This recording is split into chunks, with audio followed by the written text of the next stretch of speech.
বামেদের যে দ্বিতীয় দফার প্রার্থী তালিকা, সেখানে বালিগঞ্জ কেন্দ্র থেকে তোমার নাম ঘোষণা হলো। ছাত্র আন্দোলন থেকে উঠে আসা, তারপর নির্বাচন কমিশনের দপ্তরে প্রচারে আসা, প্রবলভাবে প্রচার আসা, তারপর প্রার্থী হওয়া। কি অনুভূতি, কিভাবে দেখছো, কেমন লড়াইটা কিভাবে নিচ্ছ? দেখুন, আমি এর আগে ছাত্র আন্দোলন করেছি, ছাত্রদের সমস্যা দাবি দাবা নিয়ে কথা বলেছি।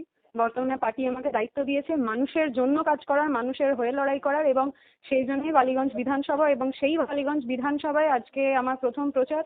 আমি মানুষদেরকে পাশে পেয়েছি, তাদের সমস্যা শুনেছি, তাদের সেই সমস্যা নিয়ে আমরা যে লড়াই আন্দোলন করছি দীর্ঘদিন, সেই বার্তাগুলো দিয়েছি, এবং তাদের পাশে থাকার যে অঙ্গীকার করে আমরা এই লড়াইয়ে নেমেছি, সেই লড়াইটা করছি। আমাদের এই পশ্চিমবাংলায় দীর্ঘ 15 বছর ধরে নতুন কলকারখানা নেই, শিল্প নেই, কাজ নেই, চাকরি নেই।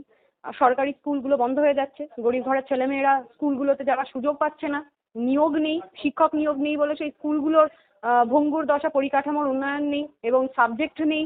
ফলত সেই স্কুলগুলোকে বন্ধ করে দেওয়ার যে চক্রান্ত সরকারি স্কুলগুলোকে, সেটার বিরুদ্ধে লড়াই। স্কুলগুলোকে, সরকারি স্কুলগুলোকে বাঁচাতে হবে।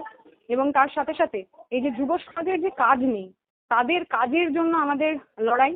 সাধারণ মানুষের যে রুটি রুজির লড়াই, এবং আমাদের এই যে পশ্চিমবাংলায় কাজ না পেয়ে ভিন রাজ্যের মানুষজনদেরকে যে চলে যেতে হচ্ছে, পশ্চিমবাংলার লোকজনদেরকে তাদের বাবা মাদেরকে ছেড়ে চলে যেতে হচ্ছে, সেইটা যাতে তারা এই পশ্চিমবাংলায় থেকে কাজ পায়, সেটার জন্য আমাদের লড়াই। এবং পশ্চিমবাংলার বাইরে গিয়ে বাংলাভাষী হওয়ার জন্য, বাংলায় থাকার অধিবাসী হওয়ার জন্য তাদেরকে বিজেপি সরকার, বিজেপি শাসিত রাজ্যগুলির হাতে মার খাতে হচ্ছে সেটার, এবং সেই বিজেপির লোকজনই আবার বাংলায় এসে ভোট চাইছে। ফলত সেটার বিরুদ্ধেও আমাদের লড়াই।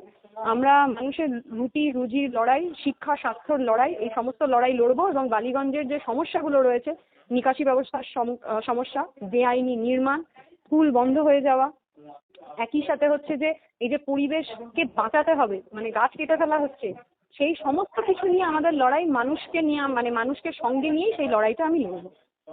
তো তো ভোটের ময়দানে তুমি একেবারে নতুন মুখ, ডেবিউ বলা যেতে পারে।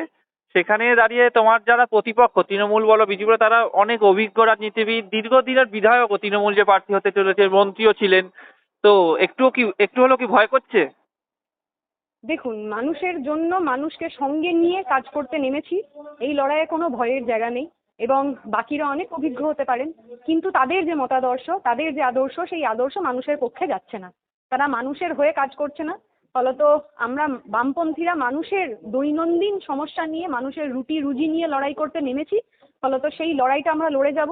এই যে বিজেপি যেভাবে বিভাজনের লড়াই করছে, বাংলার মানুষকে ভাগ করার লড়াই করছে, সেটার বিরুদ্ধে যেমন লড়াই করব, একই রকম ভাবে এই তৃণমূল, তারা যারা হচ্ছে যে দুর্নীতি করছে এবং একই সঙ্গে এই পশ্চিমবাংলায় বিজেপিকে জায়গা করে দিয়েছে, তাদের বিরুদ্ধেও আমরা সমানভাবে আমাদের লড়াই চালাবো।